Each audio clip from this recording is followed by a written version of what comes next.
we get it rolling on the Krueger Show after NBA Finals. Game number 4 goes to the Denver Nuggets in Miami.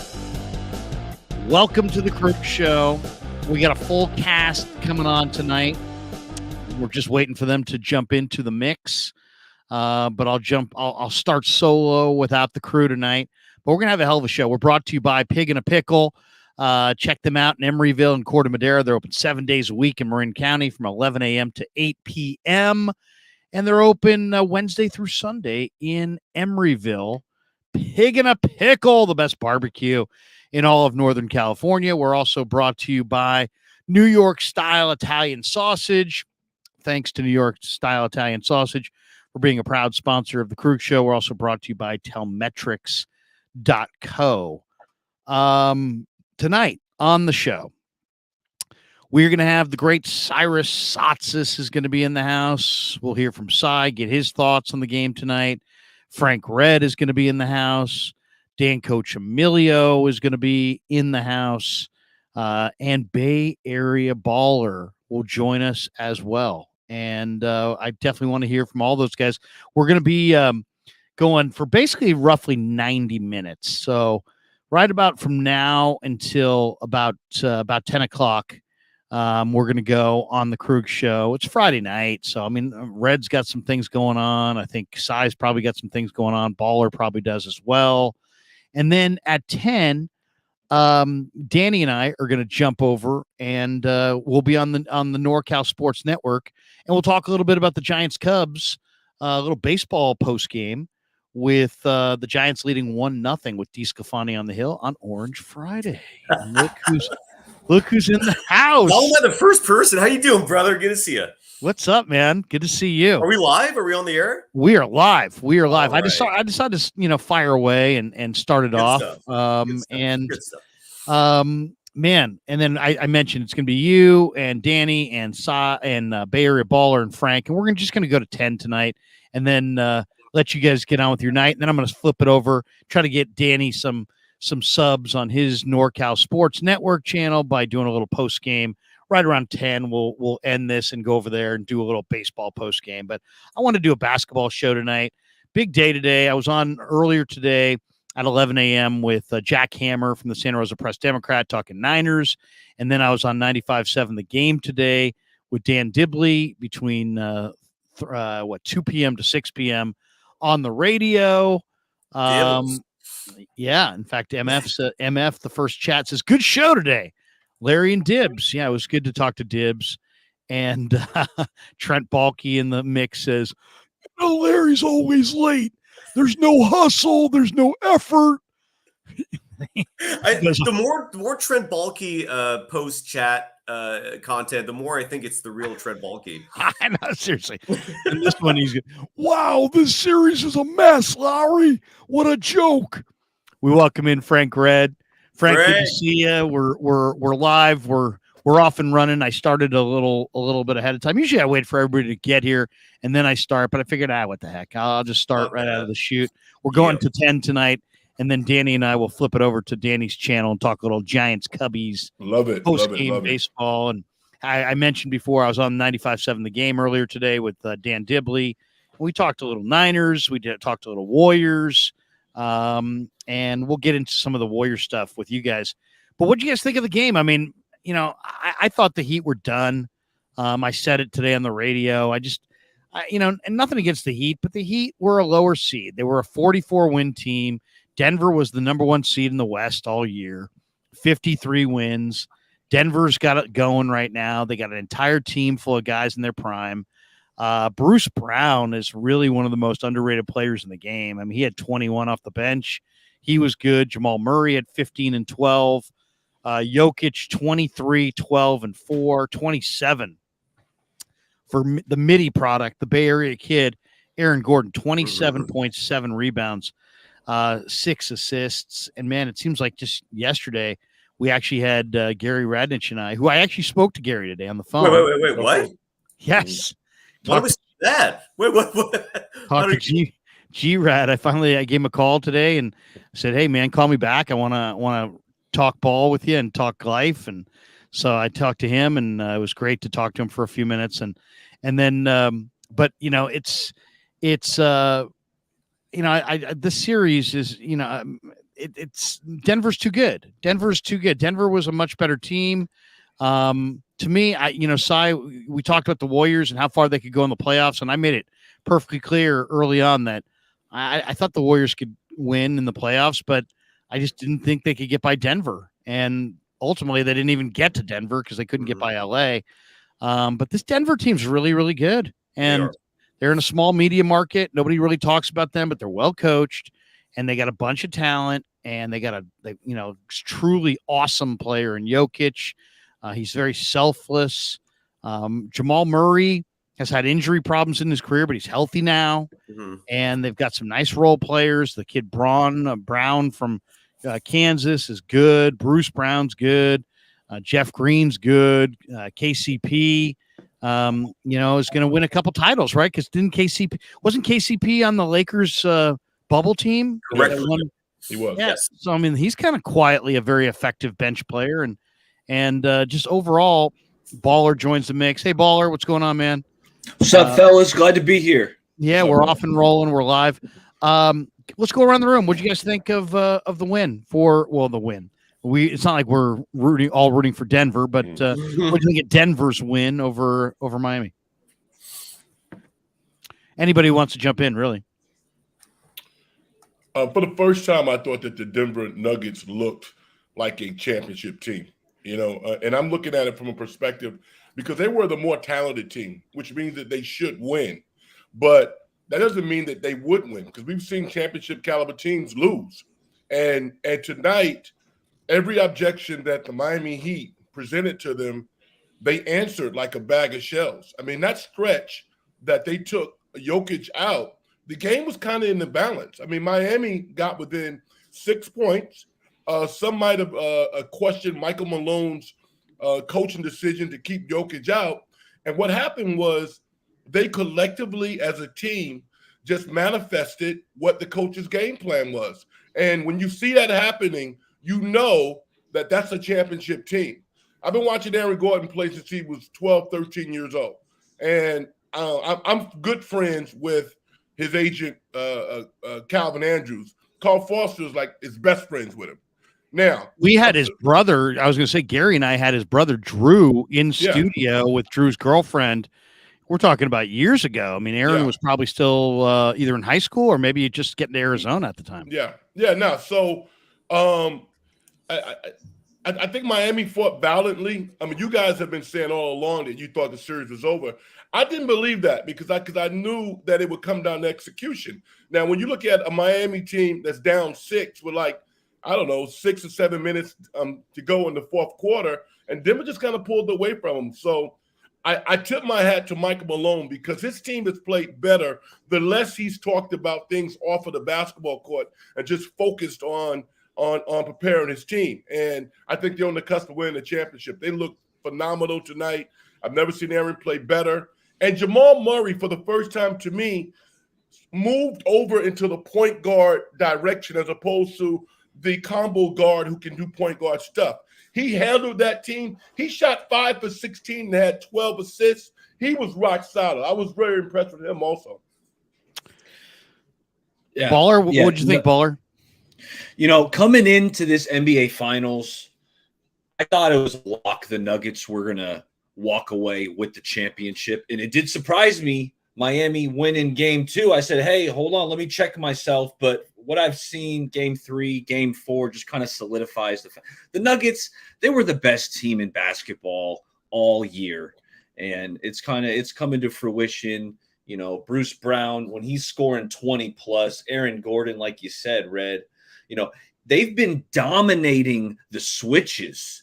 And the Warriors, they might need to, Steve, jot this one down because every time that the Heat get a smaller defender matched up on Aaron Gordon in the post, Jokic, Murray, whoever it is, they're getting him the rock, and Aaron Gordon's going to town. And tonight, Gordon was dominant. The Heat, the Heat don't have enough creators. They don't have enough firepower. I know they're gritty. They're tough. Spoelstra's a good coach. they just don't have enough firepower to keep up with the Denver Nuggets. You know, Jokic, best player on the planet. Murray is playing phenomenal basketball. You know, Porter, or excuse me, the big guy who's missing. Michael Porter Jr. Michael Porter Yeah, Jr. Michael Porter Jr. has been ice cold. That's the one guy who's been struggling. But Nuggets, they're going to walk away with the NBA championship. Yeah, I don't think Miami gets any more games. We'll see. Brian Iglesias, 95.7. Brian says, "Happy Friday. It seems like this is the most uncompetitive NBA Finals within the last 10 to 15 years. The ratings will be awful." And then he also adds, "Any Warrior fan who thinks that they would have beaten Denver is delusional." Cy, what was your takeaway tonight on the win for Denver? Well, the ratings for the series have been surprisingly good, but I agree Really? that Yeah. I think game 2 got bigger numbers than the Warriors Lakers series. If what I read was correct, it was comparable. With that said, I don't think that's going to continue now. I mean, the series is over. But dude, kudos to the Nuggets. They're phenomenal. I'm looking at the box score right now. Christian Braun, who's just been unbelievable as a rookie for this Nuggets team, played 15 minutes tonight, and it's just an example of plus minus being sometimes a really overrated stat. Sometimes the box score is just something you shouldn't look at. Regardless of how good or bad of a game he has, Mike Malone continues to stick with him, and I wish certain Warriors players got that same faith. So I'll leave it at that. Danny, what'd you think of the win for Denver? I mean, it's just it seems like Miami got that one win, but even the one win that Miami got in game 2 very easily could have gone to Denver. Totally. I agree. I mean, absolutely. Danny, You're nailing it.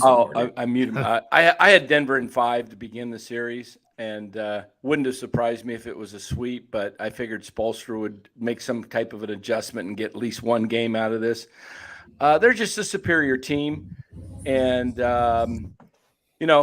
if I'm the Warriors and I'm going forward next year, I'm not sitting pat with coming back with the team they got.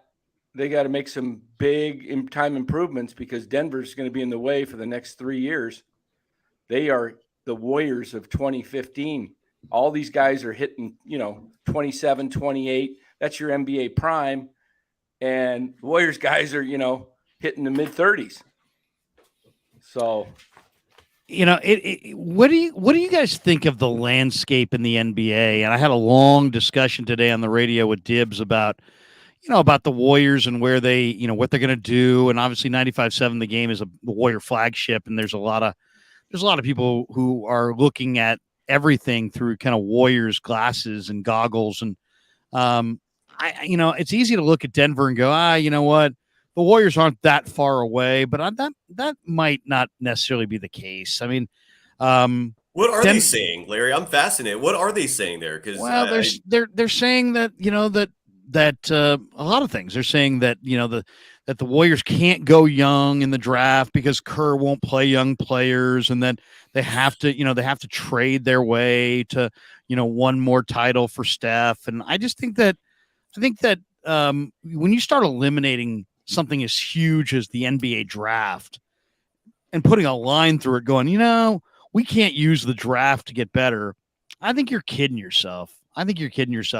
I know the Warriors need to be active and get a better veteran bench, and they need to have more guys in their prime. But this idea that you're going to be able to kind of like sign your way to, with the core that you have, you're going to be able to go in free agency and try to sign a guy here, sign a guy there, and all suddenly you're going to win a title. I don't believe that at all. I pushed back and said that, I just really believe that you got this core. You won the title because you had a great core. You had a great core because you drafted those guys. That still, to this moment, is the number one way to get better in the NBA. And, I threw out a bunch of names to Dibbs as guys in the draft that I really like, that are skilled, and that could be there for them at 19. I'll just give you the quick synopsis. This is basically what I said to him. I said, I like that kid Tristan Vukovic from Serbia, who's a 7-footer, beautiful form.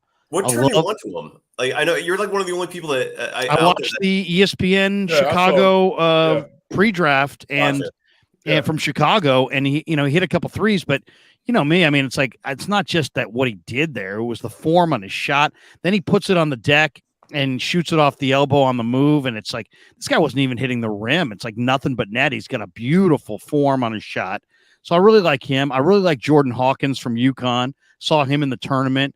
He's just a very pure shooter off the bounce and off screens, a true NBA two guard with just a beautiful shot. We were talking to Damon the other night about Trace Jackson Davis, from Dale Davis's kid who played at Indiana. I really like him. I really like Amari Bailey, who played for UCLA, who hit the big shot that was going to beat Gonzaga until Gonzaga hit the miracle shot and ousted them.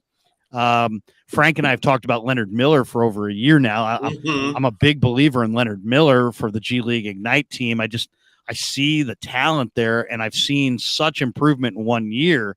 And I'm looking at the fluidity at 6'10", 220, and I'm looking at the mock drafts, and they have him in the 20s, and I'm thinking, if you're Golden State at 19, I mean, how do you not take him?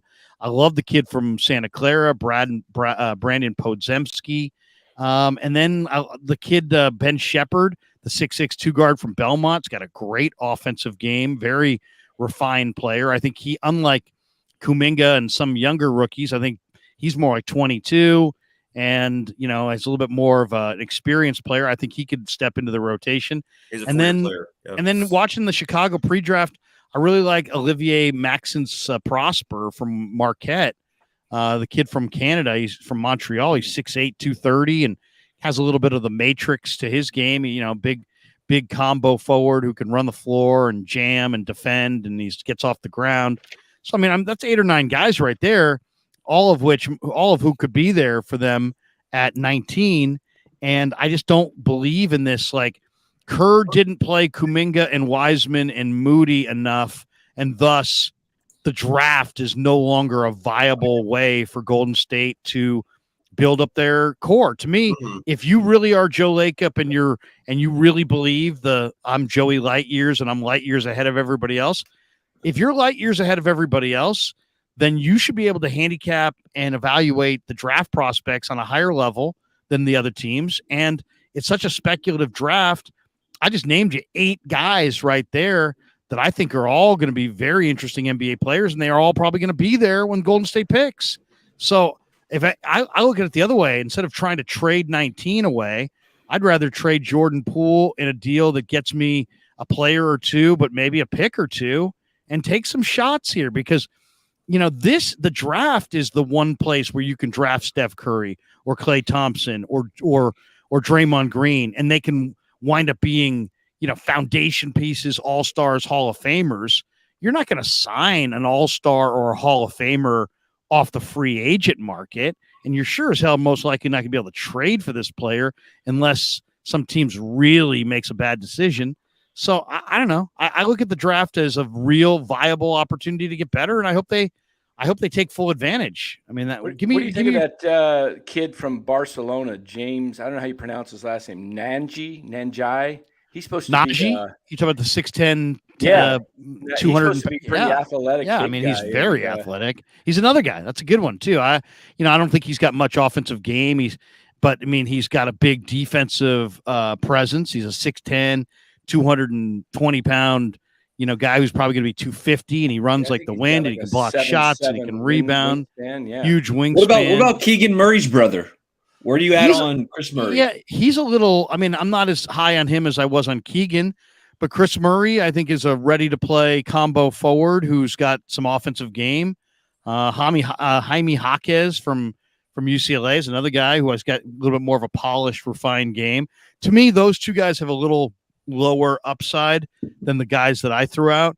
But I would fully endorse the idea of going, trying to add some young pieces to this mix and seeing if you can hit. Because if you hit on any of these guys, if Tristan Vukovic really is, some combination of Dirk Nowitzki, and I mean, you're going to be great.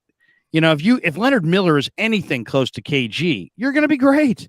If Jordan Hawkins is is as good a 2 guard at the pro level as he is for Connecticut, you're going to have some real firepower. So to me, that's the area, or at least that's the way I would want to build more so than, make a trade. Now, some of these trades the audience threw out some trades. I mean, there was trades for Karl Anthony Towns.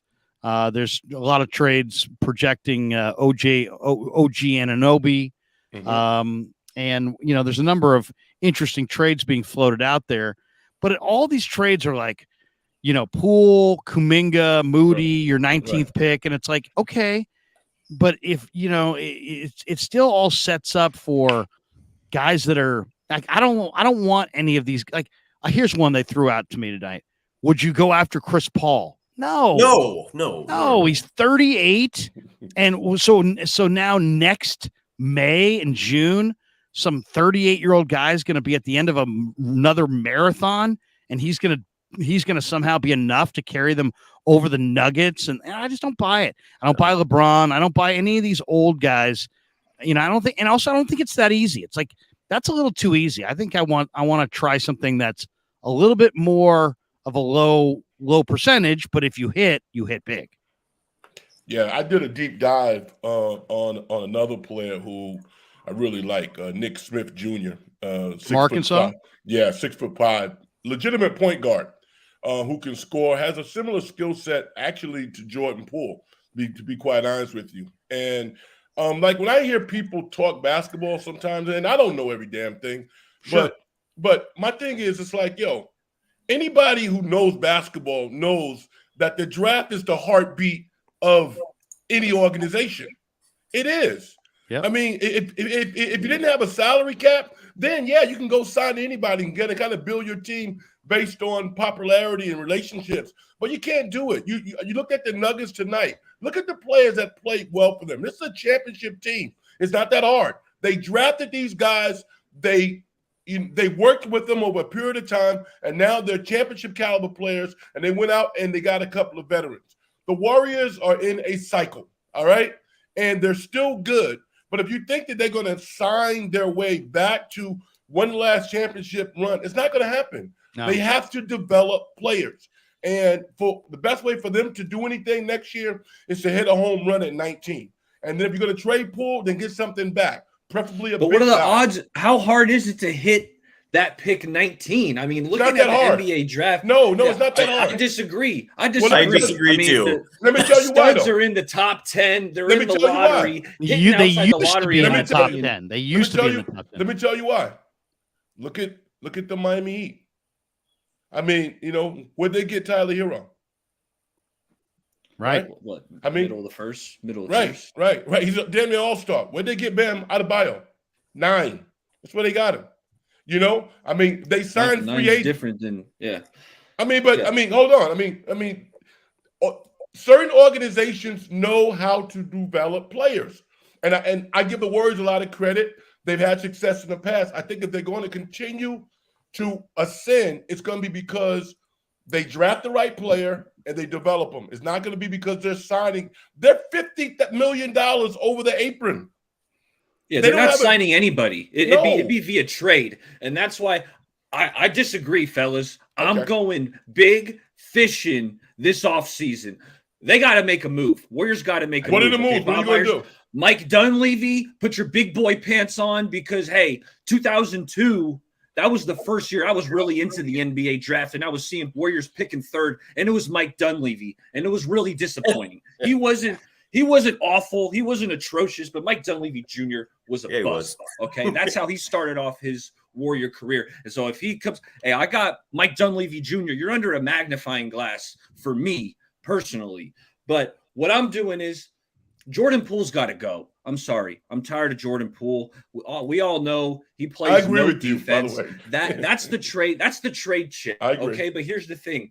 I want a stud, and you're not getting a stud for Jordan Poole. So you're going to take. Would you take Ayton from Phoenix? That was another one that got thrown out. Ayton. Straight up for Jordan Poole. Hell yeah.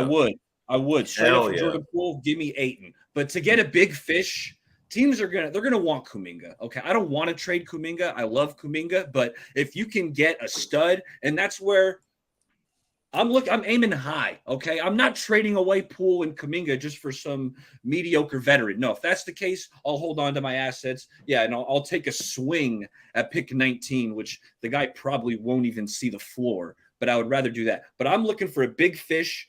Siakam, obviously, he's on the last year of his deal. That's the guy I would want. That's who I'm aiming for. Maybe Toronto realizes, hey, we're not going to be able to re-sign Siakam. Why not? So let's get some assets for him. Why can't they re-sign him? Who says Siakam wants to stay there?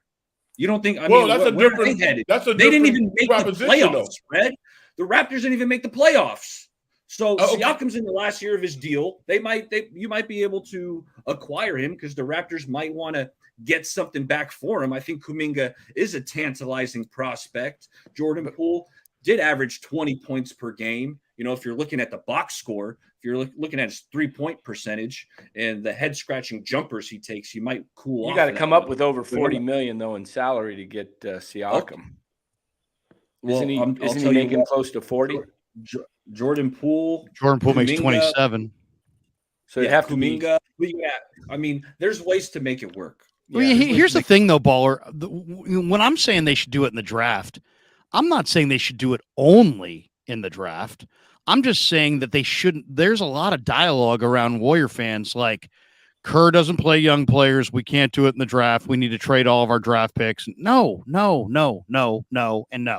You can make a trade, but the chances of if you really are light years ahead of the rest of the NBA, then you should be able to go into the draft and find some players, especially in a speculative draft. And that's this is the era that we're in. We're in a speculative draft era. I mean, it's not like the best player goes 1, the second best player goes 2, the third best player goes 3. It's not 1986. This is now 2023. There's good players all over the place. 2 years ago, the draft was Cade Cunningham, Jalen Green, Evan Mobley, Scotty Barnes, Jalen Suggs, Josh Giddey, Kuminga went 7. But Franz Wagner went 8. He's been good. Davion Mitchell. I'm just saying, if you go further down the line, who went 19 in that draft? Kai Jones. Kai Jones, okay, who went to the Knicks. But like after 19, there's Bones Highland. There's Cam Thomas. There's Santi Aldama, I really like Santi Aldama.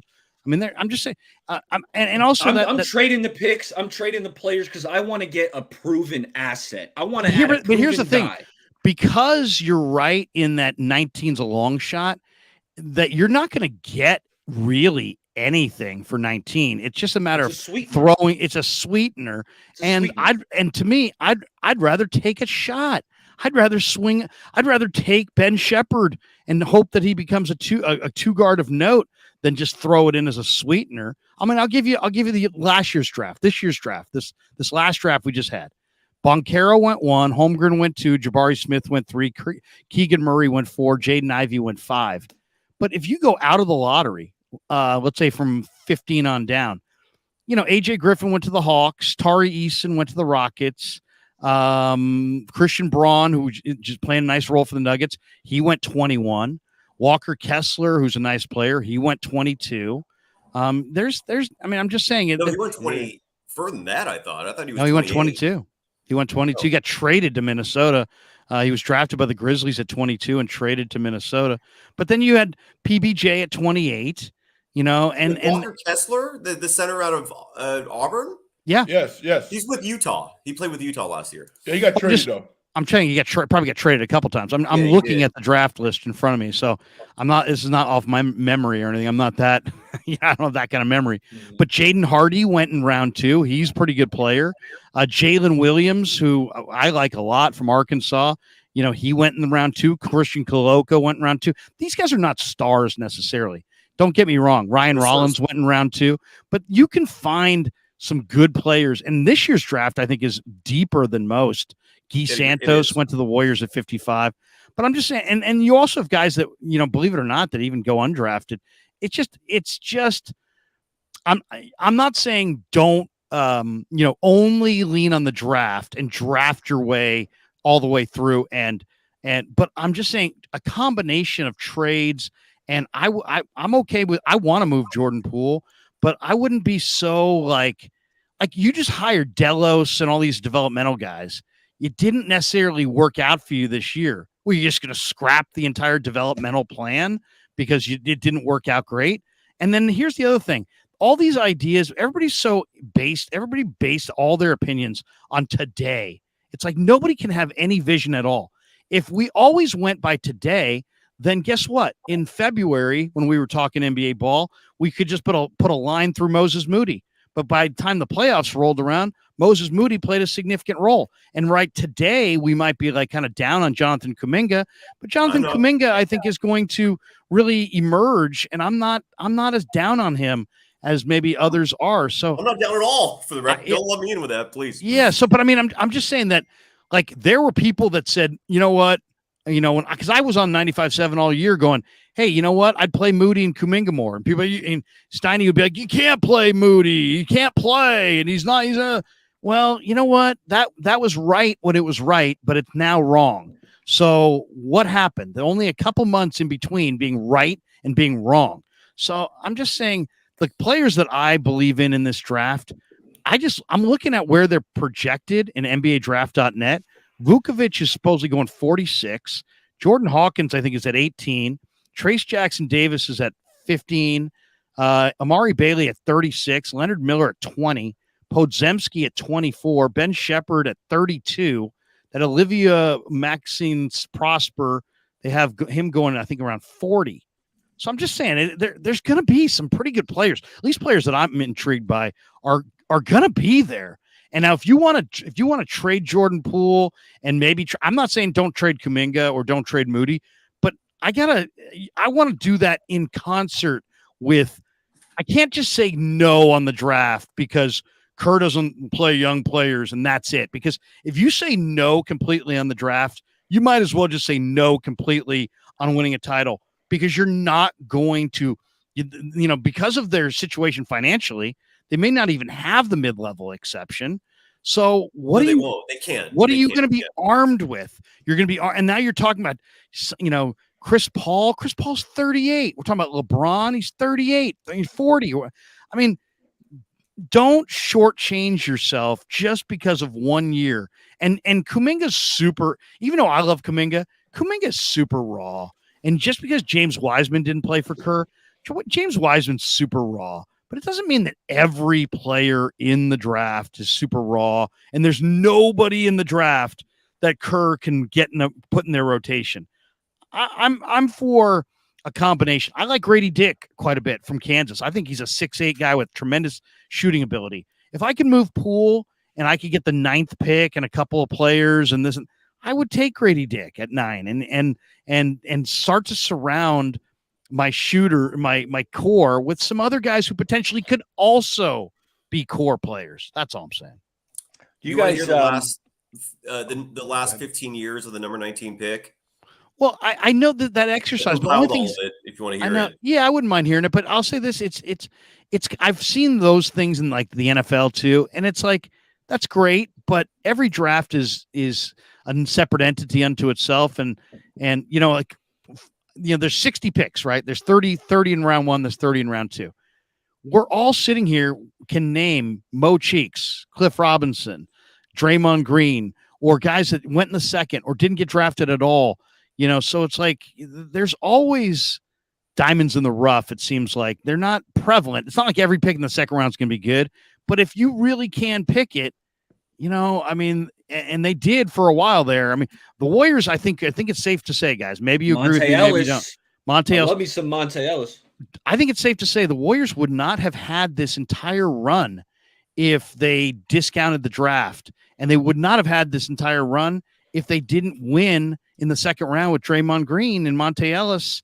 So I don't know. I mean, well, Larry, my pushback to that is simply whoever they get with 19, this upcoming year, they're not going to be the difference in terms of them winning a championship.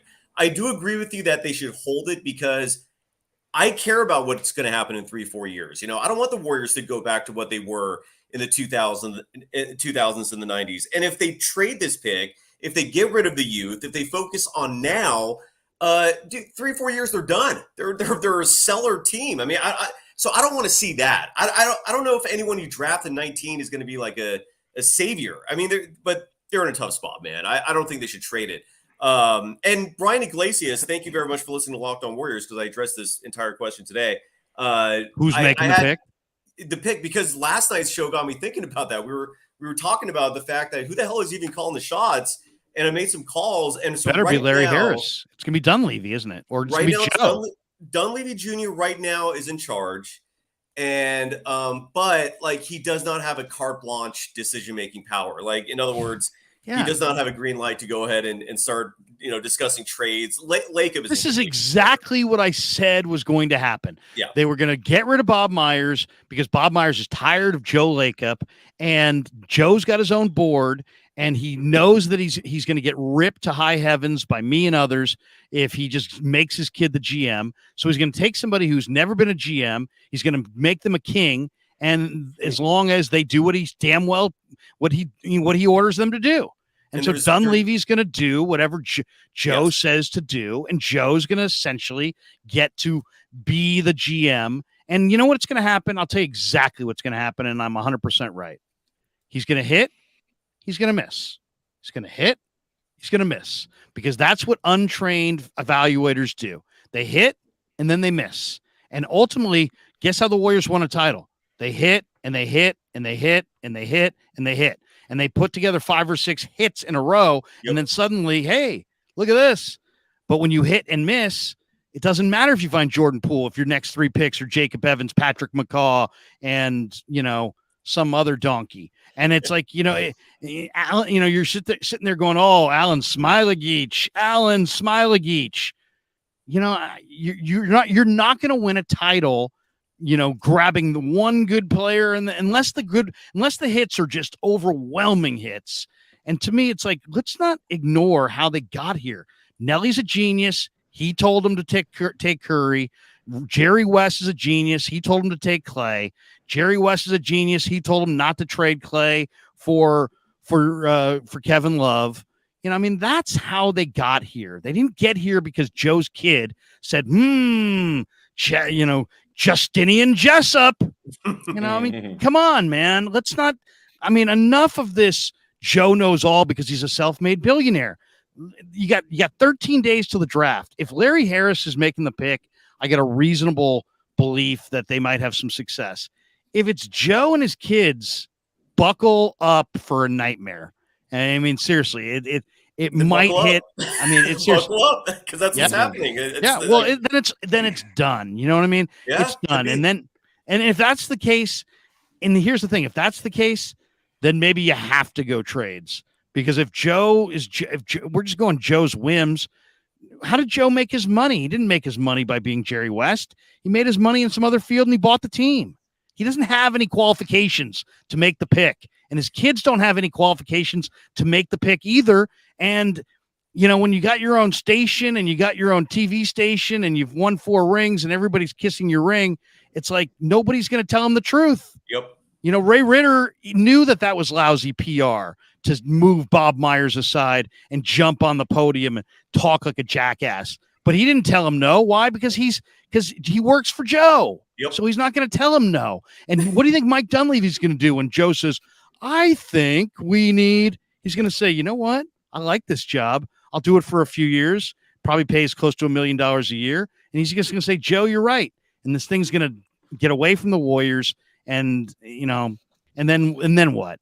So, that's where I'm at. I know I sound hyper negative on Joe because Joe's never done this. And this isn't how they got where they, and people are like, well, Joe bought the team and turned them into, they wouldn't have. Dan Dibley's telling me today, they wouldn't have won titles without Joe. I said, Dan, they wouldn't have won titles if Joe didn't buy a team that already had Steph and Clay. Who are we kidding here? What did Joe do after, inheriting Steph and Clay is like the biggest stroke of luck of all time. And instead it's like, I actually did this and this and this. You inherited Steph Curry and Klay Thompson in their pre-prime. That's how you won titles. Yeah. And if you think it was you're goddamn wrong. And now you're going to have to learn the hard way. And I just think it's going to crash and burn, man. It's going to absolutely crash and burn because they don't have basketball genius. They don't. and I think it's going to be a tire fire. I really do. Let me And there's ask you guys' opinion on this, because with Joe Lacob saying we're going to win, doesn't matter what the CBA, doesn't matter.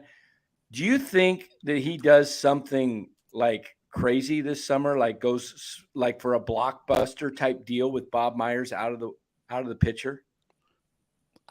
Danny, you still have to have assets to.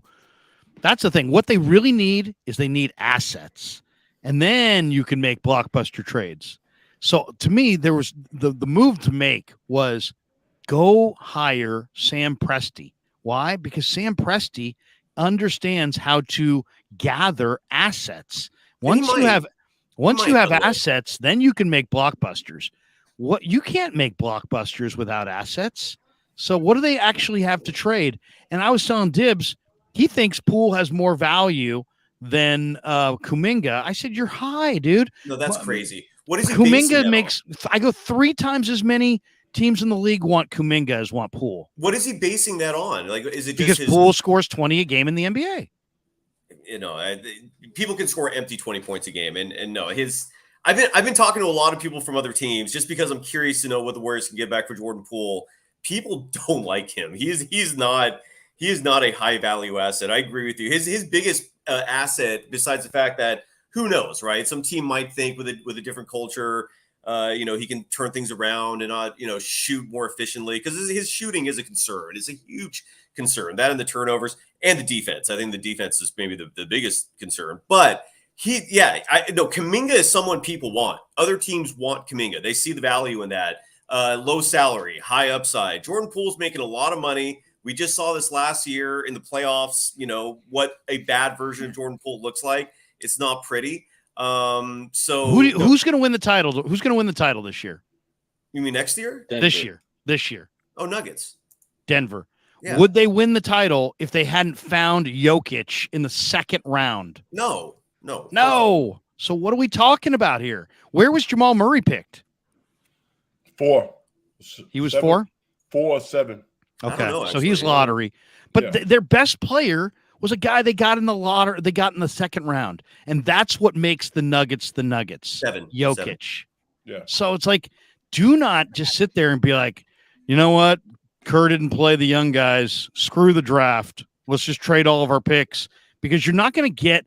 You're going to get You're not going to get these picks are like a shot at winning the lottery. And do you want to take a shot at winning the lottery? I mean, I'm going to go into 7-Eleven and buy 2 lottery tickets. Are you going to stand outside and make your fortune by paying me the dollar that I paid for the lottery ticket? Or are you going to go buy a lottery ticket and maybe win $1 million? That's what the draft is. It's a lottery ticket. So do you want to win? Do you want to make $1 million? Then you buy your own lottery ticket. You don't sell your lottery ticket for $1 to some guy out who's standing in the parking lot at 7-Eleven. And I bought it. I got the ticket for $1 and I sold it for $2. How many times you got to do that before you're going to be a millionaire? As opposed to, if you get lucky in the lottery, now that's just pure luck. This is actually based in skill and valuation skill. And if you're really going to go to these conferences and tell the world that you're light years ahead of the rest of the league, then you got to have confidence that you can pick it in the lottery. That's the way I see it. I mean, all I'll say is, okay, the best trade that I heard all day was like Poole in a package to Minnesota for Karl Anthony Towns. You mean the trade that I've been proposing for weeks? Right. Yeah. And that is one that I really think would be a good move. But I still think that even if you made a big time trade, I don't even think that that's going to be enough. I think it's going to have to be. I think it's going to have to be done in concert with hitting in the draft. Eric Pincus of Bleacher Report published a column today saying that Karl Anthony Towns could be moved in weeks. Which to me, if you're Minnesota, it makes perfect sense. What the roster construction in its current form is a joke. You're not going to get anywhere with it. But the problem is, so I actually had the Locked On Timberwolves host and did a show with them about a prospective trade like that. We did this last week, and it came and I was offered. And look, the offer to Minnesota to me is incredible. Poole, Kuminga, Moody, Gary Payton II, this year's number 19 pick, and a future first rounder. And you got to throw in those picks because Minnesota wants to recoup some of what they lost with the Gobert trade, right? They lost 4 first-round picks there. So, and his response to that was, And I'm like, what the hell are you to it? Like, that's a haul I'm proposing. And his response, and we set up the show like days in advance. So I asked him to literally talk to his people and present it to the fan base as well. Nobody there wants Jordan Poole, man. All of them were like, Jordan Poole, that's the biggest hitter you're sending us. Why would you want him? He can score 20 in the game in a game, but you know what? He's got hollow numbers. He plays matador defense. What he loves to do the most is something he's not good at. What he loves to do the least is what he is good at. He needs to be reprogrammed. He doesn't have the courage to really go inside and take that punishment. He's not going to reconstruct his body to take the punishment. So he's going to camp on the perimeter and hoist from super deep like he's Steph Curry. And if you really think about it, the guy wouldn't have even gotten the contract if he didn't have a 28-game stretch with Curry out where he just hoisted and put up fake stats. I mean, Donyell Marshall put up fat stats in this league. So what? The Warriors lost a ton. So I don't know. I don't know. I'm Corey Maggette put up big stats, and when he was there's a lot of second division stat filler guys. Yes. Somebody's got to score all these buckets on these teams. I watched the Kings when they had the L Train and Travis Mays and Anthony Bonner. They still scored 100 and something points a night. Somebody scored a bunch of points. I'm just saying it's like I'm not saying that you got to do it in the draft. It's like my way or the highway. I'm just saying find a way to keep the picks. And if anything, I would want some combination of a trade where I could get a couple of mid to late round picks in addition and take 3 shots with 3 young players. And guess what? Just knowing that one's probably going to wind up in the G League, but if I'm really a great evaluator, one's going to wind up in the All-Star game. So that would be. I feel like this topic, you have to ask like 2 questions. And the 2 questions are, what would you do if you were the GM? Like, what do you think is the best option here for the Warriors? But then you also have to answer the second question, which is, what do you think the Warriors are actually going to do? Because chances are it's very different from what they should do. I'm totally in agreement with you, Larry. Like, it would be ludicrous to just give up future assets. It would be asinine. I do not agree with them doing that at all. But no old guys, no Chris Paul, no LeBron, no, just out of hand, no. But Larry, we got to talk about the fact that the Warriors have a head coach that a lot of people still love, despite this previous season, who will not likely play these guys. And it's like, so what the hell do you do with this? Like, that's a huge problem in my opinion. I don't know how you address that. Well, you have to give him an opportunity to reflect on his disappointment and his failures from last year and maybe see the light. I mean, there's no way he could coach this year's team the way he coached last year's team. No. I mean, I don't think so. I mean, otherwise, this idea that they're challenging for a championship is bullshit. You know that. So, so like logically, when I think about basketball and I saw what happened last year, there's no way that he could do the same thing this year. And with regards to Cat, you know what? I like Cat. But the person in Minnesota or that fan base, if they don't understand that that's a gold mine for Cat, who's never really done anything in his career, then don't pick up my phone, all right?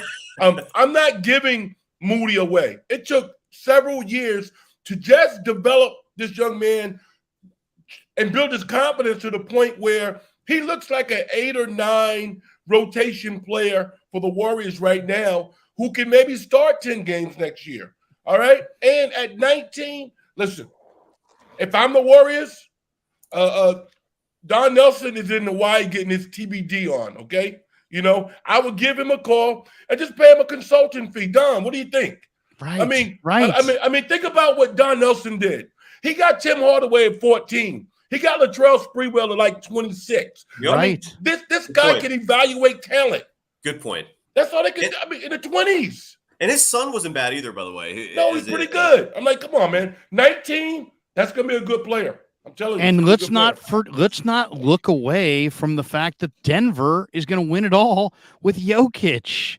Yeah. And, this kid, Vukovic, that I'm talking about, this guy could be Jokic. Now, he's not quite Jokic as far as game. He's a different kind of player.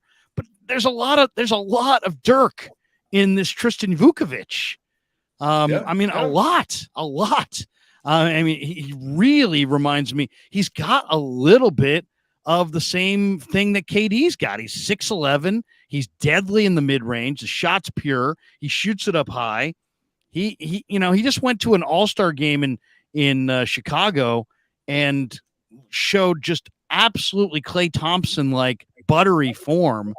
And I watched him take like 8 shots. I don't think any of the balls that he put up there ever even hit the rim. It was just like he scored 12, 14 straight points. That's what. Yeah. And the one that really got me was he gets the ball at the top of the key. He hits a 3. He gets the ball off to the 3 side right in front of the bench. It was a terrible ball. He had to pick the ball off the ground. So it's not like he's like in total rhythm, right? He picks it off the ground. He lifts it up. Perfect 3, drains it. Then the defense is like, obviously they learned their lesson, right? They say, oh man, this guy can flat out shoot it. So now he gets the ball at the top of the key, but he's being smothered, right? Now there's a guy right on him. What did he do? He pounds 2 dribbles, moves from his right to his left, switches hands, and then squares the shoulders, rises up at the elbow, down. That guy on a team that has Steph Curry, Klay Thompson, Andrew Wiggins, where you got to guard other guys, he was being guarded more, closely in that Chicago pre-draft than he's going to be guarded in the NBA. He's going to have wide open freaking shots in the NBA if he plays on the Warriors. And that kind of a pure sniper 6'11" guy is exactly the kind of player that I want to play in the front court next to Draymond Green. Green's the tough guy. Green's the shot blocker. Green's the non-shooter. You got to have a shooter. This guy is an absolute shooter. I'm at 19. If I'm the Warriors, I wouldn't. And this guy's projected to go at 46. I wouldn't even. I like this kid so much. I wouldn't even be confident to take him at 19. I would try to trade up to get up 5, 6, 7 spots higher to take a guy that the NBA draft.net says is going 46. So I'm just saying you gambled on skill and you came up aces and you won a bunch of titles. And now those guys are getting old. So now you have the recipe of how to do it. If you look away from that recipe because Kerr won't play young guys, Kerr wouldn't play Kuminga and Wiseman because those guys don't know how to play. But Kerr played Moody in the playoffs, didn't have a problem with it. Why? Because Moody does know how to play. Not in the regular season.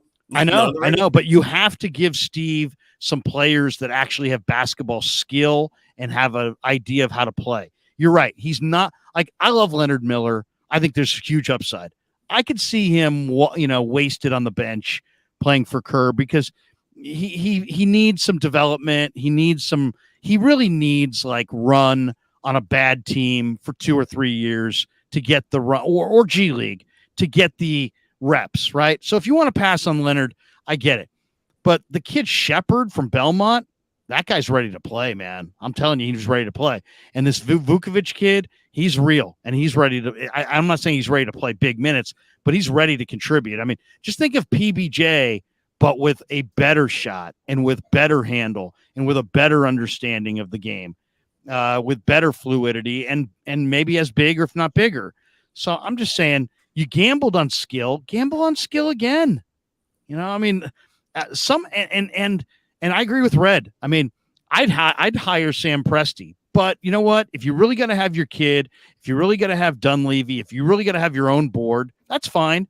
But at least pay Don Nelson $500,000 and let him buy some weed off Willie Nelson in Maui and let him tell you who he thinks is good. Because guess what? I interviewed Larry Riley 5 different times after the Steph Curry pick, and he told Gary and I 5 different times that he went to Nelly and said, hey, Nelly, look at these guards. Take a look at all of them. And he's looking at Tyreek Evans, and he's looking at all these guys, Johnny Flynn. He's looking at Rubio. And Nelly's like, Curry. And then now and then I'm getting in arguments with Warrior people. Well, Nelly didn't draft him. Larry Riley drafted him. Larry Riley doesn't comb his hair in the morning without Nelly saying, you know what? I'd pick up a comb here. I mean, and he would admit it if he was sitting here. So that's all I'm saying is you have genius at your disposal. I'll give it a good example. NFL draft. Who's a team that had terrible culture that is growing up and getting better and making surprisingly good draft picks? Jacksonville. I was going to say the Detroit Lions. And the Detroit Lions have their own young coach and their own young general manager. But guess what? They've hired John Dorsey, who's a terrific personnel guy. I saw their war room on draft day, and John Dorsey's in the background there. They're paying John Dorsey good money. Washington and some other teams are paying Scott McCloughan consulting fee money. If you don't want to hire, if you want to do the job yourself, fine. But at least pay some of these awesome guru handicappers and evaluators. $500K will be the best $500K you ever spent. If Jerry West's only contribution to the Warriors was that they paid him a check, $2 million to say don't trade Clay for Kevin Love, that was worth it. Was it not? So. Yes. To me, you don't have to have a full-time GM, but you gotta find somebody who's done it and is great at it, and you gotta at least seek out their wisdom. This is when I knew Don Nelson was one of the best, and I thought I knew that. I thought I knew what I was talking about. And I was a young guy at this point. I think I'm a lot better now, but he sees the big picture. Mitch Richmond came out the same draft as Rex Chapman. Now, if you go back, and if you're not old enough to remember Rex Chapman, Kentucky dunker was awesome. 44-inch vertical shoe, and Rex had All-American, right? And Rex had an above-average NBA career. Mitch Richmond is a Hall of Famer. Mitch Richmond played 2 years of junior college ball. Don Nelson drafted Mitch Richmond at 5. He knows what he's talking about. Don Nelson picked up Dirk Nowitzki and Steve Nash in the same draft. How about that? Who does that? My God. I mean, Don Nelson took Sprewell, just a willowy, long-arm defensive player out of Alabama at like 24, 25. Yeah, he did. Yeah. Became an all-star. He saw small ball decades before he became a success. Well, I thought Anthony Randolph was going to be a player. I was a big Anthony Randolph guy. It didn't quite. He looked like he looked the part. Got him at 14. I think I might be a little more willing to trade the draft picks again. I don't want to unless it's necessary to get a proven stud asset. I don't want to trade away the picks. I'm with you, Larry. I want the picks, but if that's the difference, let me throw out another. You can do both. That's the beauty. The picks are so cheap. That's the beauty of it too, Baller. Is that to acquire the picks? You guys are saying it right here. Hey, throw this pick. These picks are throw-ins. I saw Sam Presti make a deal today with Denver. Yeah, where there was a bunch of picks moved. And there's all kinds of picks being moved. The Warriors have literally bought picks. I mean, in drafts. And now the CBA is changing to limit their ability to do some of the tricks of the trade that got them where they're at. But these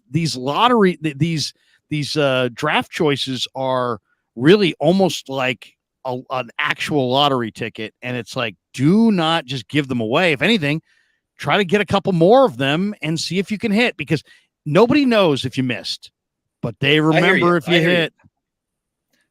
I agree with you. But if the pick is the difference, let me put out a name for you. Guy's on the last year of his deal, DeMar DeRozan. Okay. He's with the Chicago Bulls. He's on the last year of his deal. And the contracts match up when we're comparing Jordan Poole and DeMar DeRozan. But if the Bulls said, hey, Jordan Poole, throw in pick 19, and we'll do it. Like, if that's the difference, I would do that. I would just rather throw in. Chicago wouldn't do it. Yeah, I think DeRozan's not going to do that. Well, I mean, my argument here, Red, is the Bulls aren't going anywhere, even with him, and he's on the last year of his deal. So maybe they want to try to pair him. Let me say this though. Let me say this though. Yo, man, you're talking about people's jobs. You know what I'm saying? Billy Donovan is fired if they don't win. He's Yeah, the fired. Bulls are stubborn with their He's personnel. going to be fired. I'll tell you what. If that's the case, he's going to be fired either way because the Bulls But ain't going nowhere with DeMar DeRozan. Okay, hold on though. Hold on. They made the play-in last year. They didn't have their point guard for the last 2 years, who was a big free agent Who signing. just had another surgery, by the way. Yeah, so think about that. That's not the coach's fault. I mean, they made the play-in. They could have died last year, and they didn't. They played their tails off just to get into the play-in. My point is, there's all these variables that are at play, and you got to look at, well, there's a big difference between winning 43 games and winning 27 games, because people ain't showing up to watch a team that's winning 27 games. And we as fans can look at it, but I mean, it's a totally different mindset. A smart owner knows that when you're in that purgatory in the middle and you're picking in the teens, and that's the worst spot to be. A good owner knows that and is going to say, you know what? Hey, let's give me pick 19, give me a young Jordan Poole. And guess what? Now our own Bulls pick, instead of being in the teens, you're going to be picking in the top 10. Maybe Eric, you're 100% right that a smart GM would blow up the Bulls. They would have done it 2 years ago. But then Red is right in that the Bulls won't do it. and it's weird. It's just like you said, they'd rather be an okay team that stays in playoff contention versus a 25-win team that no one cares about. But yeah, they're stubborn, man. A lot of these teams, man. That's why when people bring up the Raptors as a trade partner, I listen, but I don't take most of it seriously, just because the Raptors are shrewd and the Raptors will not give anyone away. Like, they want a shitload of stuff back. Like, the reason why the Warriors didn't get Anunoby this last year at the trade deadline is because they supposedly wanted 3 first-round picks for him. It's crazy. It's crazy. Nuts. So it's one thing to talk about these trade proposals, and I love it. It's fun stuff to talk about. But the reality of it is most of these teams have GMs who are just really not fun to make deals with. They got to make. And these are pie in the sky. These are pie in the sky trades. Big swing, fellas, because if they don't, in my opinion, if they just run it back, bring back Jordan Poole, and you're hoping Kuminga has this huge surge in production. But if they just run it back and they take a guy at pick 19, guess what? The dynasty's over. Well, it might be over anyway. Here's a trade that I think here's a trade that I think is realistic. Some of these trades I just don't want. I wonder if they're realistic. But the one trade that I do think might be realistic. I think Utah wants to get another exciting player off the bounce, in the backcourt.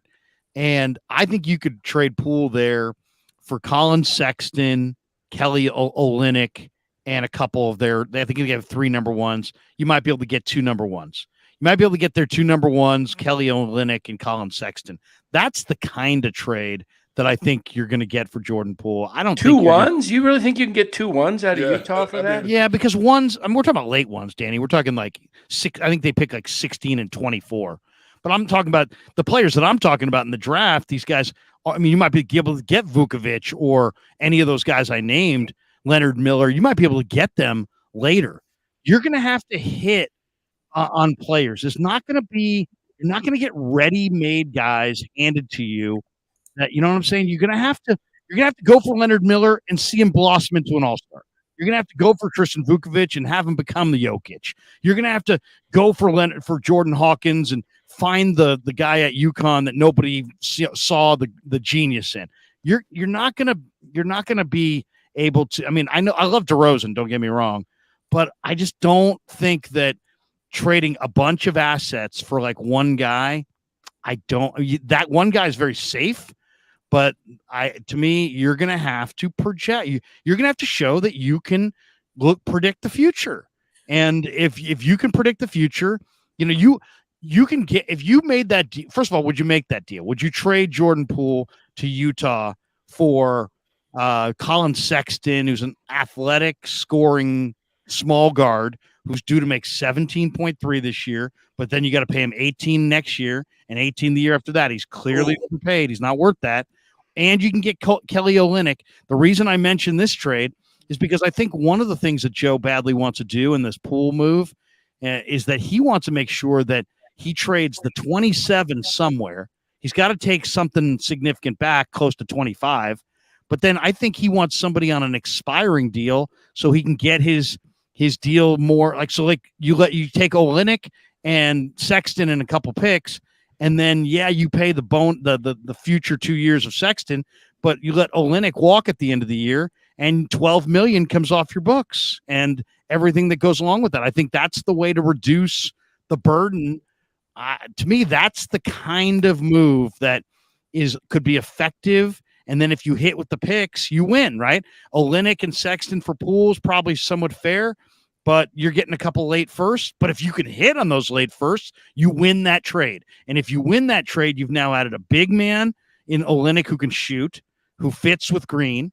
You've got a replacement for the scoring of Poole, albeit in a player that's not quite as good in Sexton. And you have 2 bites at the apple for a Leonard Miller or for the kid Ben Shepherd or Tristan Vukovic. And one of those guys becomes very good, and now you're built. Do you see what I'm saying? If Utah would give up 2 picks, then I would strongly consider it, but I wouldn't do it without getting 2 picks back. But here's a question that I don't know if anyone knows the answer to, but it's one of the big questions that has to be considered in all these trade discussions is, will the Warriors increase their payroll? Are they going to go above that $400 million? Right now they're projected to go hit, again, we've talked about this, $490 million. So how do they do it? How do they reduce the payroll? By getting rid of Poole for nothing, and maybe also getting rid of Gary Payton II for nothing. That, like, of all the trades, the one that I feel like is most realistic is the Warriors just giving Poole away for maybe a pick and a trade exception. That's have to be a terrible team, right? I mean, who are the teams that are in that position? Yeah, who's got the trade exceptions Spurs, that are that big? Rockets, Magic. There's like 5 of them. It has to be on the East Coast team. They're not going to Pacers, trade. Right? Okay. And there's one. One of the trades. Orlando might work. One of the trades that got suggested to me was this one. It was Jordan Poole and the 19th pick to Indiana for Miles Turner. Yes, he's on my list. I would love that. Miles Turner can shoot it. He's a shot blocker. He's a me-first guy, though. He is a me-first guy. Like he's someone who wants the ball, asks for the ball, complains when he doesn't get the ball. If you're cool with that, and if you think the Warriors are okay with that, sure. But that's why I've never considered that trade personally. Yeah, I think they could figure it out. It's going to be interesting. I don't know. Ultimately, there's so many different options here. It's hard to say. Brian Iglesias says, would the Warriors be a better team if they traded the number 2 pick to Orlando for Wendell Carter Jr.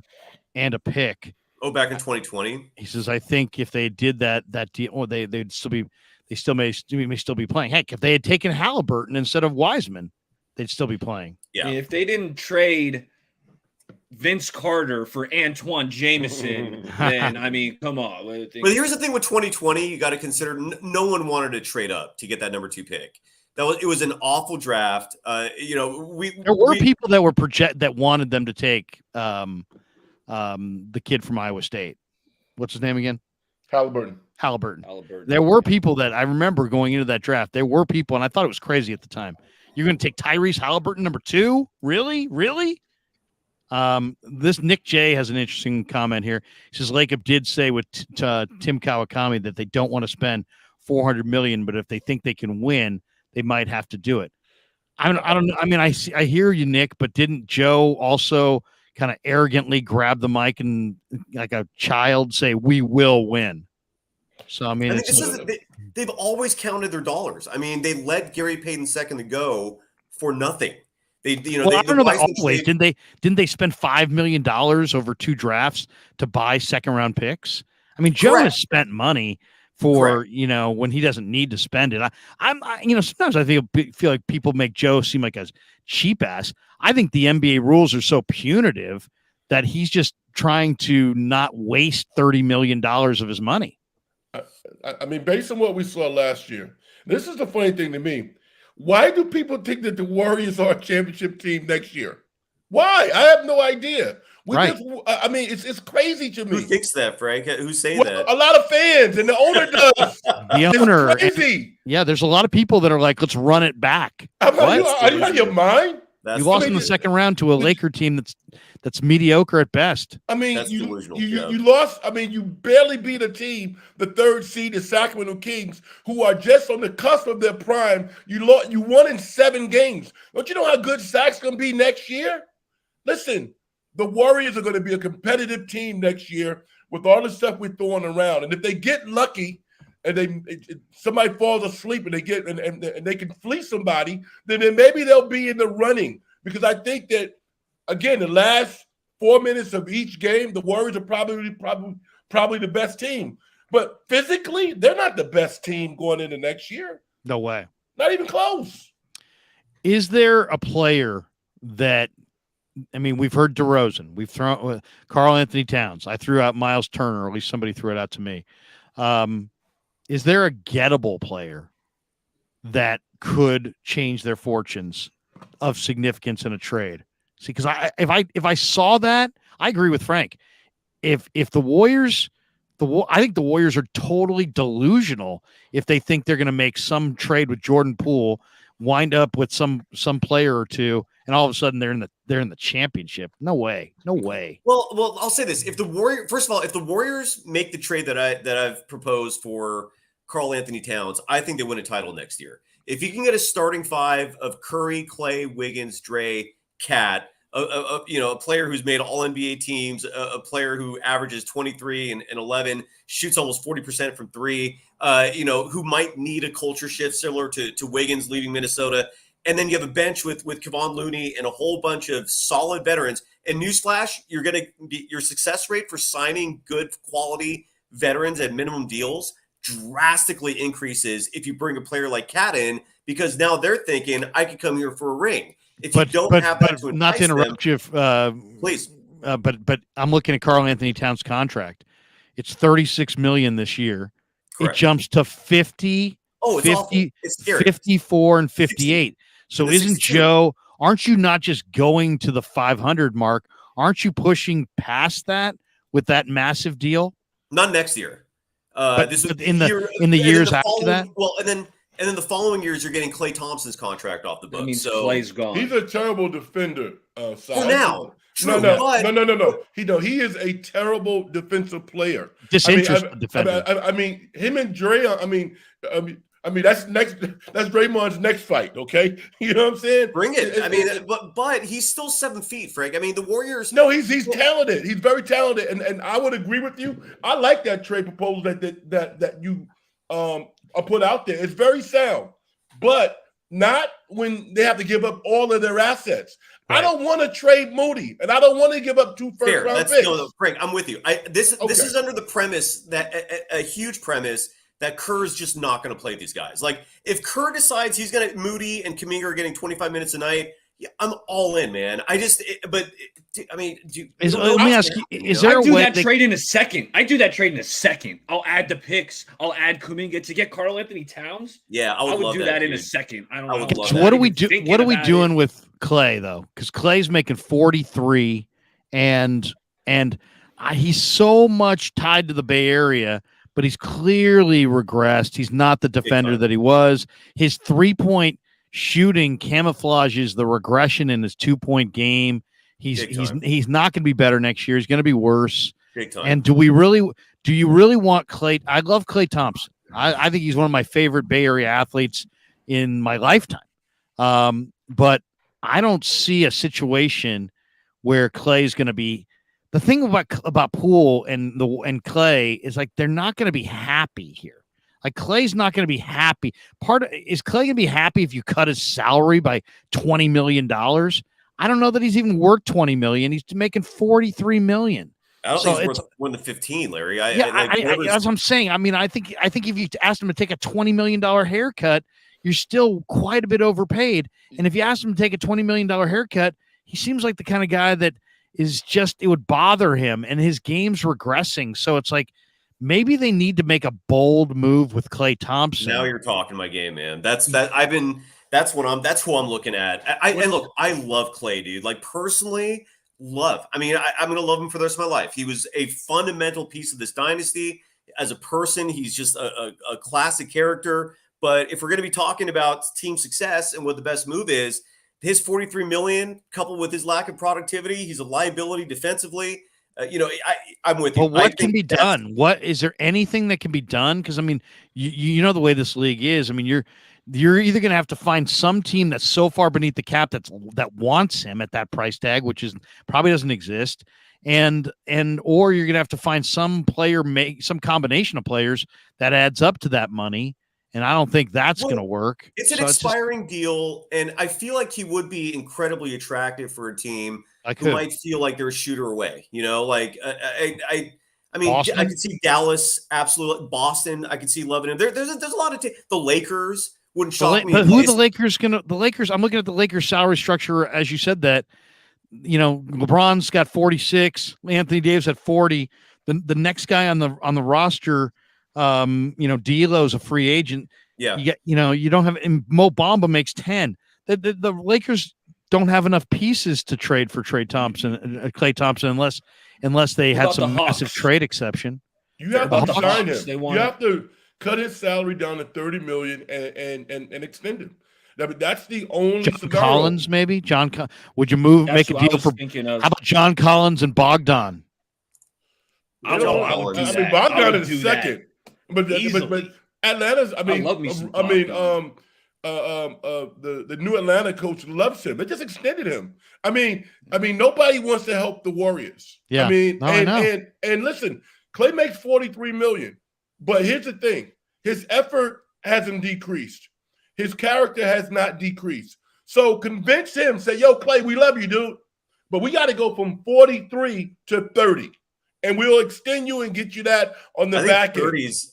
I know you and Frank, and I are disagreeing on that. I think 30 is way high, man. And I know Klay won't accept less than that. I don't know if that's what your premise is, but his value is nowhere near 30. And that's where the Warriors are really going to miss Bob Myers. Because before you had Bob Myers to have that conversation with Klay Thompson, to sit in a room with him and go, look, man, I know you think in your head you're still one of the best players in the NBA, but realistically speaking, and then he could give his whole speech. You don't have that anymore. I don't even know who. He's worth $30 million, Cy. 30. That's a lot of money, dude. Cy. He's a starting point guard on a team that is above 500. The Warriors are going to win 40 to 50 games next year. He's a starter. What do you think of Brooklyn? What about Brooklyn? Because Spencer Dinwiddie makes 20, Mikal Bridges makes 21. You might be able to flip a deal there. Joe Harris makes.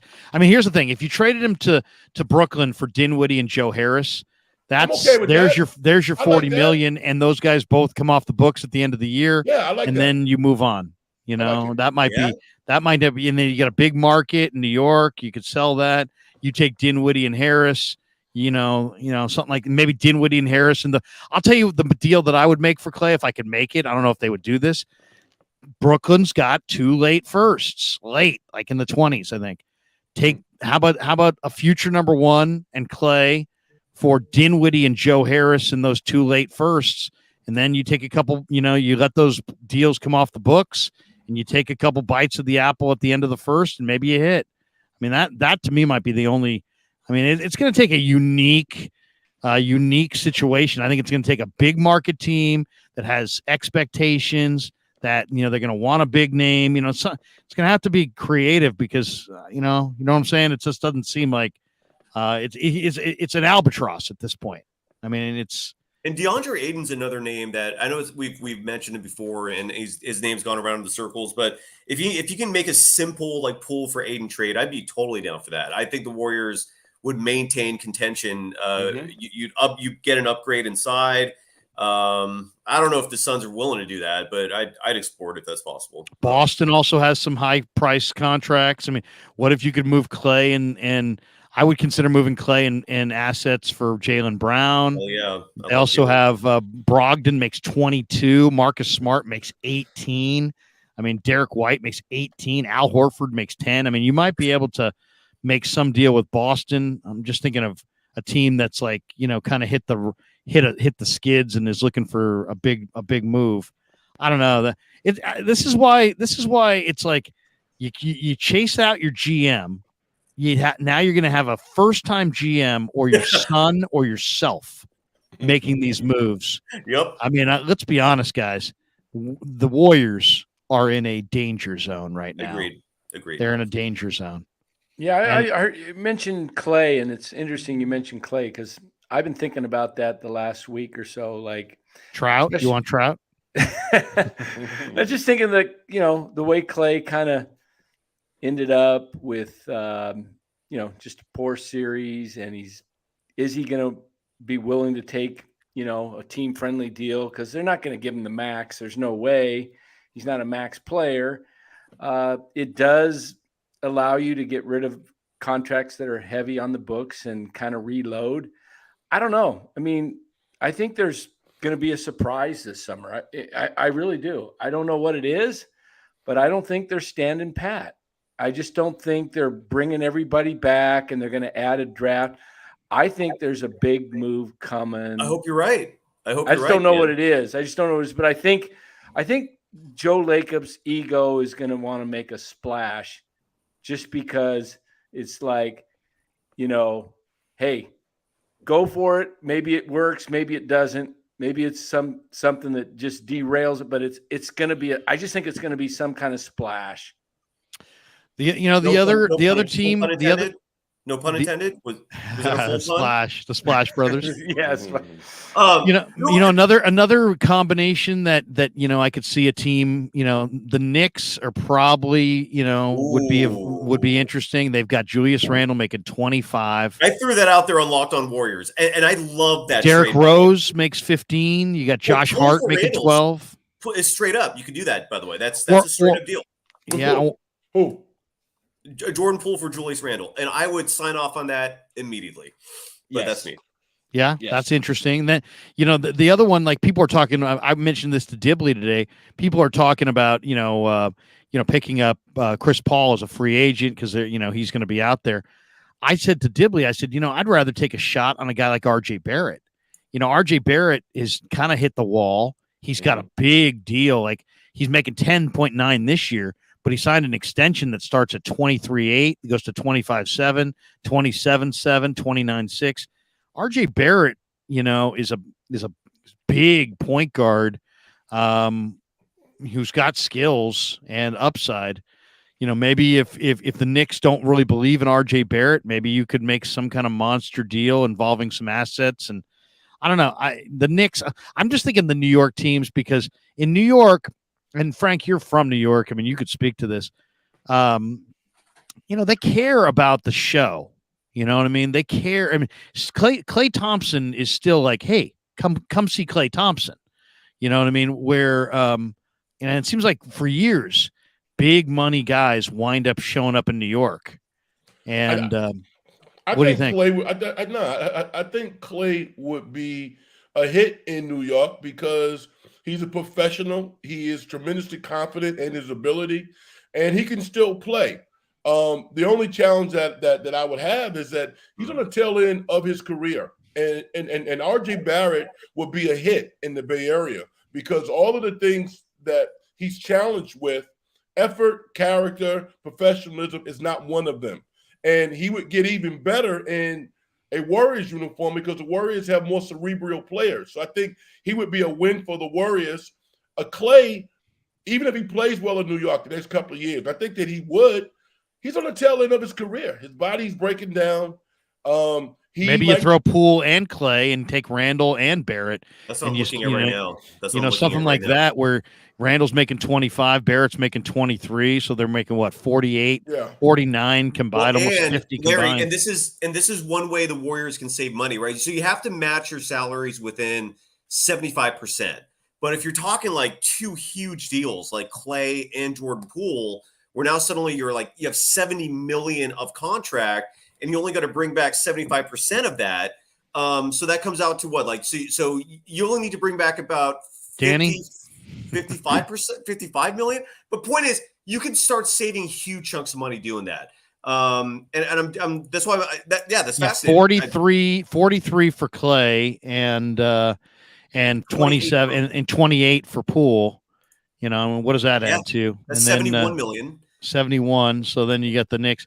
I mean, the thing about these monster contracts, it really limits the number of options. But here's the thing. it also, the teams that have these players on the other side also have limited options. Yes. So that's, like if you're trying to make a deal where you've got no options and the team you're dealing with has tons, it's hard to make that deal. But if you got two teams that want to get something done and neither has lots of options, that bite the bullet. You see it all the time. So that might be the way to go. That might be the way to go. It's and the thing about it, these are really tough decisions because, there's an emotional attachment in the Bay Area to Klay Thompson. Mm-hmm. So it's going to take, it's going to take some cojones because there may be some bad days of media coverage there. If I think Klay stays. The only way that Klay moves is if he is relentless about not taking a pay cut. They're not going to pay him more than $30 million a year. It's just not. I mean, it's absurd because he's not that player. If he can kind of, get himself comfortable with $30 million a year for 3 years, then I think he's here. So if you do a Knicks Warriors trade, but first of all, we're going to find out what kind of owner Joe Lacob is, because I do feel like the safe way to go is just to keep everyone, try to shave off some payroll, be a playoff contending team. You're not going to be a championship team, but at least you're winning games. But if you're really serious about winning titles, you're going to have to make some seismic changes now. And that might involve trading Klay, might involve moving on from Dre, although I think Dre would be important if you really want to win a title. So the Warriors, Knicks, you'd have to throw in a third player from the Knicks.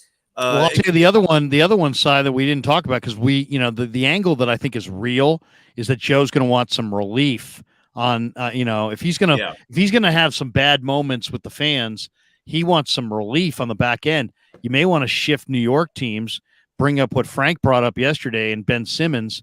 You got him making $38 million. Then you got Dinwiddie at an expiring 20. Joe Harris is on an expiring 19. Yeah. You even have guys like Nick Claxton is expiring 10. He won't move.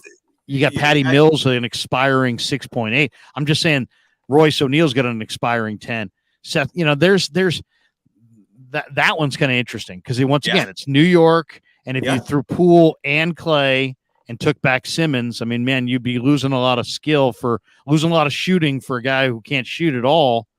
But it's a way to get your cap right. Then at least at the end of the year, you let Dinwiddie or Joe Harris or O'Neal or one of the you let these expirings go, and you just try to start anew. I don't know. To me, I think you're right. We're going to find out about Joe. We're going to find about how bold he is and what kind of a deal maker he is. Fascinated by that. And Nick Claxton, who I would love him. I don't bring him up in trade proposals just because the Nets have indicated he's long term. They don't want to move him. So, that's why I bring him up. Tough times for Golden State. I mean, it's these are so involved. And then Joe to say, hey, you know what? We are going to win. It's like, whoa. He said that too. It's like He did. I mean, in some ways, we're sitting there going, I'm sitting there watching that whole thing going, why would Bob Myers leave? And then all of a sudden it comes out in the presser. I call him 15 times a day. My entire core is old. My entire championship core is old and getting older. And I'm going to state boldly that we're going to win. Oh, now I get it. I mean, literally, if you watch that presser and you have a brain and you're sitting there dissecting this and you're writing down these things, the owner thinks they're going to win. The core's old, and he calls the GM 15 times a day bitching about championship caliber ball. Now he's going to have a team with a huge payroll that's going to cost, it's going to cost a ton. He's going to be calling 20 times a day. It's like Bob Myers is like, dude, pull the ripcord. I'm out of here. Right? I mean, I think we got our answer right there. Yeah, Bob Myers has got to be thinking, hey, get me out of here. You did me a favor showing up to this press conference. You took my thunder, but you proved my point. Why? Yeah. And I mentioned but he looks at him as his son, though. He looks at Bob as his son. I mentioned it on the game to Guru and Steiny yesterday. I'm like, you got the best PR guy in all of sports sitting right there, and you just committed one of the biggest PR blunders. And here's the deal. You know why?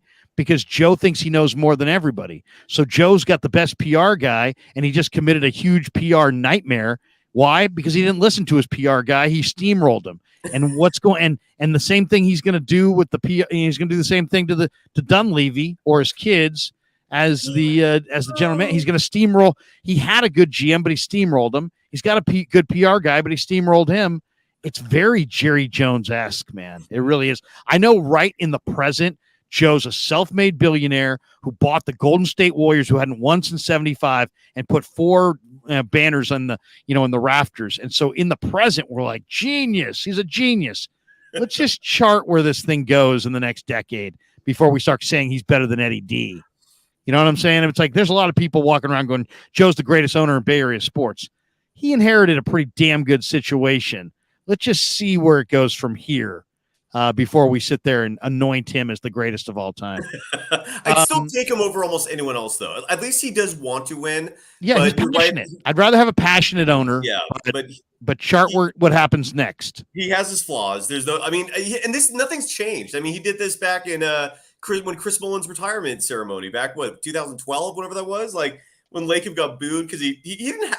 Just like Bob Myers' press conference where he didn't have to go up there. There was no need for that. No one asked him to go up there and sit alongside Bob Myers. I don't think anyone asked him to go up there and talk to the crowd when the night was supposed to be about Chris Mullen and his jersey being retired. Yeah, well, get ready. Get the Rick Barry quotes from that night. People, this is crazy. Remember that one? People, this is crazy. And then I love Rick's arrogance too. Hey, I know this man. You know? Rick, why didn't you say so? You know him? Oh, in that case. Oh, you know him? Oh, and that, excuse me. I'll shut the hell up. You know him. The arrogance of Rick is awesome too. That night was incredible. But he was right though, because he say that. He said this guy's going to turn this thing around. Yes. And he did. But we'll see where it goes. I want to throw out one last name. I know we've talked about a lot of names. Yeah. I was on my commute home. I was listening to Larry and JD. You and Dibs. But a name that Larry, you said no, but I think I was nodding my head like, yeah, I think I'd do it. It was Kristaps Porzingis. I want to hear what you guys think. Jordan Poole for Porzingis. I would say yes to that. I brought that up a lot. That different element. I brought that trade up there. It's realistic. If any team's going to roll the dice on Poole, I feel like it would be the Wizards because they do that with everyone. I mean, based on how if you're the Washington Wizards, you make that trade, you're punch drunk. I mean, seriously. I mean, you've been in the ring with Tyson for 3 rounds with your hands tied behind your back. Porzingis is a good player. Yes, he is. Yes, why would you do that? Literally, people would be in San Francisco just throwing a parade butt naked. But he's injury prone, and he's a 7'3" guy who seems like I don't know. It's like Larry, do you see his stats from last year? No, I know. I'm a Zinger fan. That dude's a player. Yes, I'll say this too: the other part of that trade that makes it even more attractive from the Lacob standpoint is that Zinger's done at the end of the year. Exactly. So expiring deal. So correct. you could trade, make that trade, and then bolt out of that. Correct. I don't know. I wouldn't hate it. I wouldn't hate it myself. I was going to say let's call it right here. I know it's a Friday night, and I'm going to jump with Danny over to his channel and talk about this Giants game. So, but I do appreciate you guys all jumping in here. Final thoughts as we go around the room. We talk the finals, but really, we care more about the Warriors and their future. You guys got one final thought before we call it quits for the night? This was fun. Yeah, it was fun. It was, and you guys are all, my favorite guys, and I'm glad that we're doing this because the audience, gets a chance to hear all your perspectives, and this Warrior thing is juicy. Let's be honest, man. This is when the Warriors start making moves this summer and draft night, and after, we're going to do live streams, and there's going to be all kinds of. I think we teased tonight the massive storm clouds that are brewing. You know what I mean?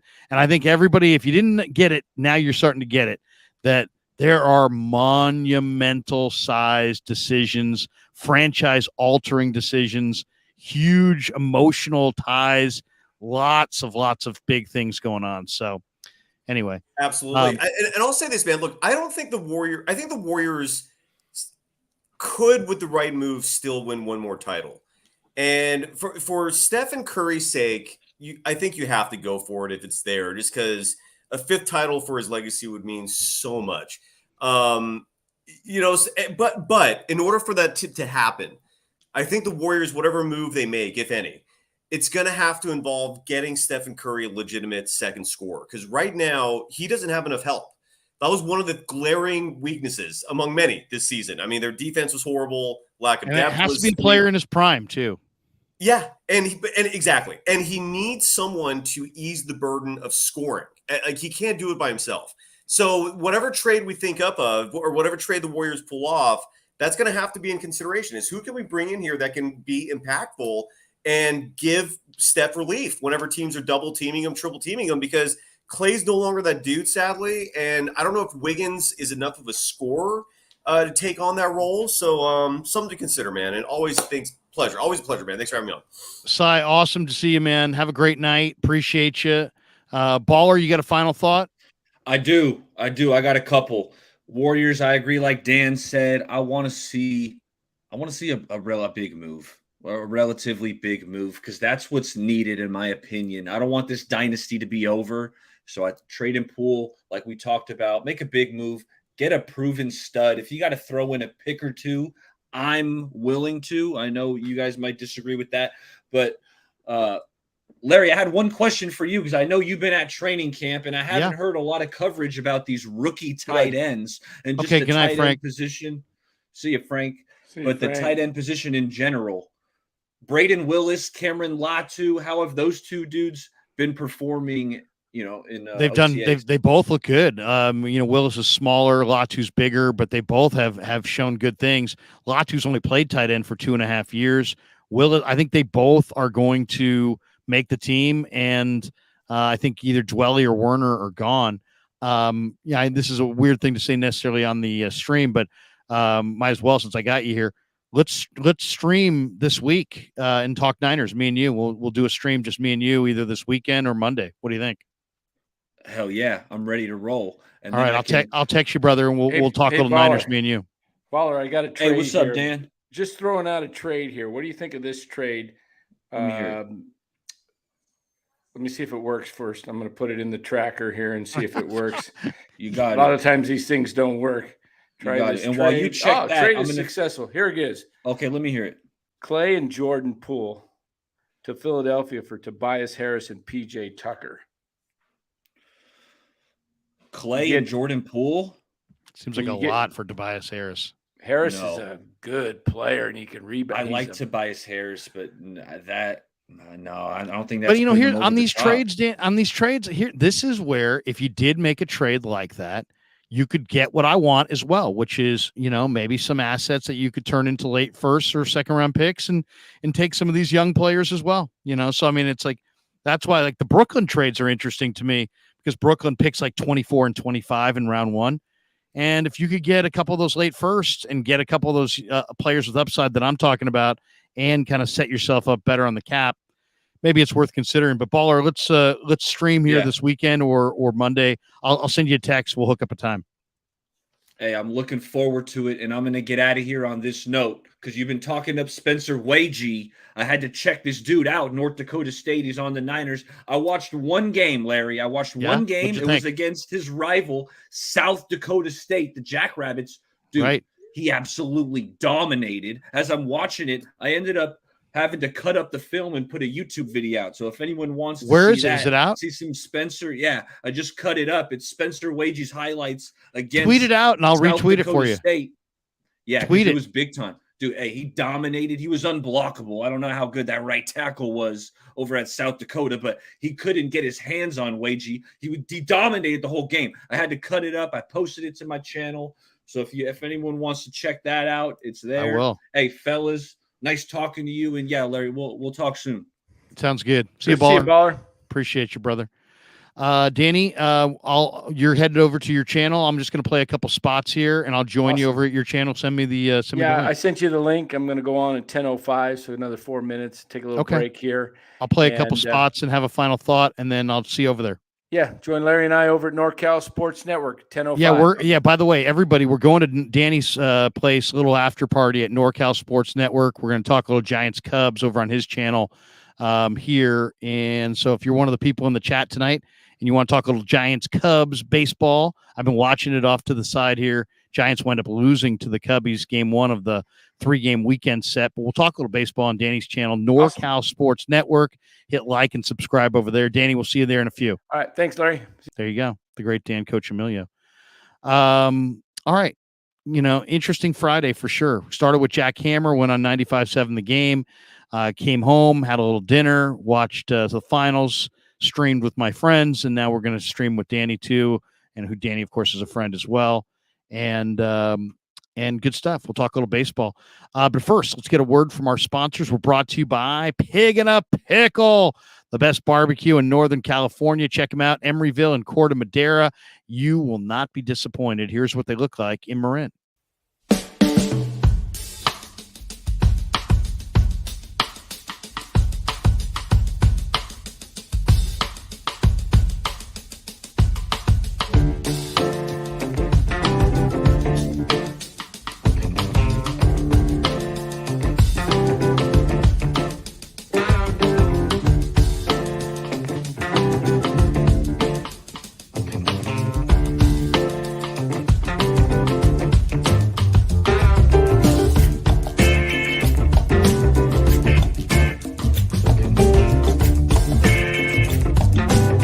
So New York style sausage was started over 70 years ago.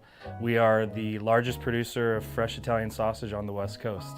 What makes our sausage in New York style is really the recipe came from back east, from New York, from Connecticut. If you look at all of our labels, there's maximum 4 or 5 ingredients, which we're really proud of. There's no preservatives, no MSG, fresh in, fresh out. The pork comes in fresh, goes out fresh. There's never any freezing throughout the process. We've always used fine quality cuts. We're never gonna deter from that. It's one of the reasons why our sausage is so good. I guarantee you put our sausage up against anybody else's from a flavor standpoint, no one will beat it, hands down. And do yourself a favor and do me a favor. Go buy a package of the New York style Italian sausage.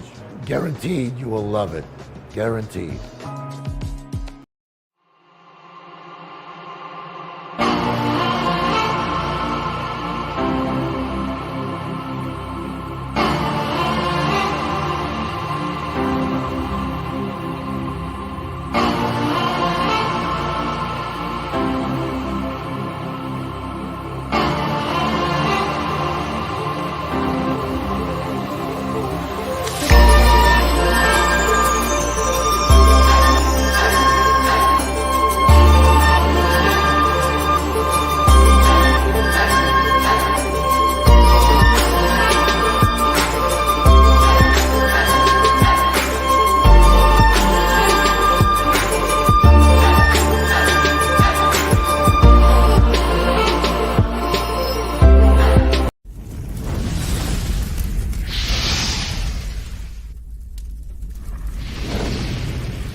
All right, coming down the home stretch on the Krueger Show on this Friday, June the 9th. The Nuggets knock off the Heat, 108-95, and I think the finals wraps up on Monday night.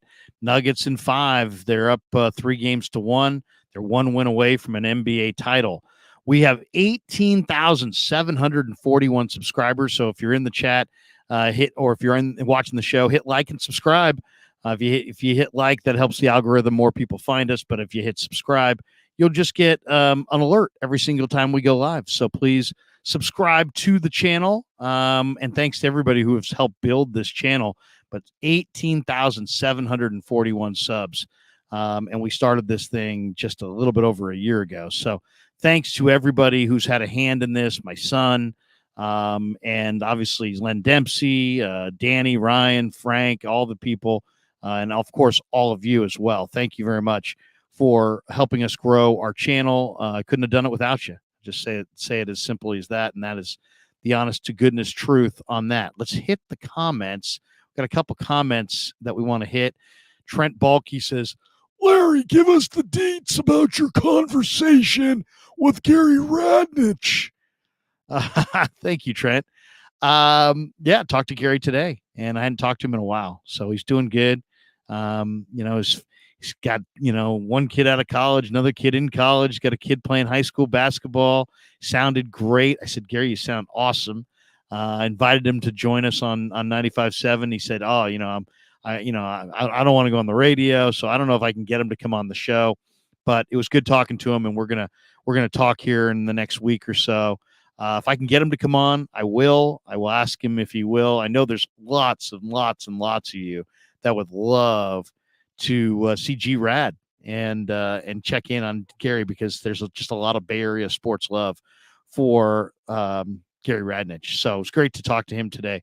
Thunderbird says, Dan, say Ben Simmons to Sacramento, Dan.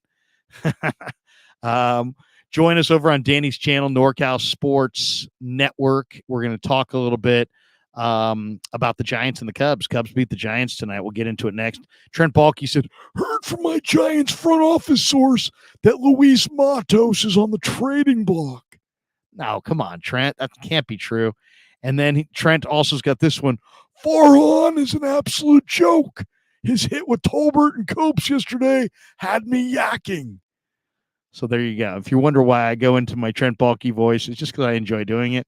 Adata says, forget Gary, borrow the Bentley. That's a great line. Anyway, we'll join us right now. We're going to move the party over to Danny's channel. Danny's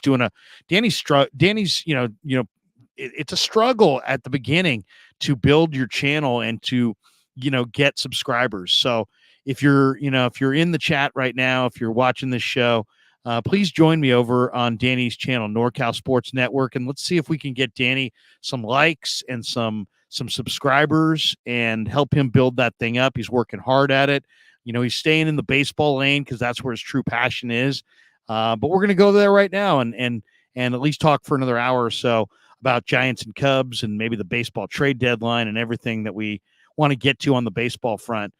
B-Force says, love the show, and it's been a good diversion through hard times. Hey, B-Force, we're glad we could be here for you. Absolutely. So, what can I say? Mark Graves says, cross-hosting. Hopefully it helps. Mark is a good man. Mark, I know you'll join me over at Danny's channel, and I'm going to go over there right now. So let's go talk some Giants baseball on Danny's channel. I got a bunch of great stuff coming up on the 49ers next week. Check out, my son has put together all kinds of killer videos on the 49ers. And I'm the one the videos are of me talking, but he does a lot of the legwork in editing them, putting together the thumbnails, posting them. And really proud of the content that we've produced, him and I, over the last several months. He's doing a phenomenal job. I love him a ton. So go check that out. Data 84 says, I care, but as Gary says, nobody cares. Oh man, that is the great line of the night. On that note, thank you to everybody. Have a great rest of your Friday night. Wait, one more in the chat. Thunderbird says, kudos to your son, Kevin. There you go. Yeah, he's doing a great job. He's a terrific kid. And as I said, I really love him. Had a lot of fun today with Dibs. Go check out 95.7 The Game. They do a great job over there. There's a reason, guys, that 95.7 The Game is kicking KMBR's ass in every single day part. And it's because Matt Nahagian knows how to run a sports station, and they have the best talent. Bonte and Shasky are better than Murph and Mack. I mean, it's just simple as that. And, KMBR's challenged, they really are. And they stayed off of YouTube and didn't address the fact that their audience was getting older. And now they're getting killed. I mean, they're getting killed 3-1 almost every day part. Ron Holder says, Larry, your kid is really killing it with the videos. Thank you. And he appreciates it as well, Ron. He absolutely is. He's really, really sharp young man. All right. That's going to do it for us. Join me with Danny on the NorCal Sports Network right now. Peace. Yeah, never met a man I've been scared of. Careful, you gon' get exactly what you asked for. Here for whatever you bring me, get in hand.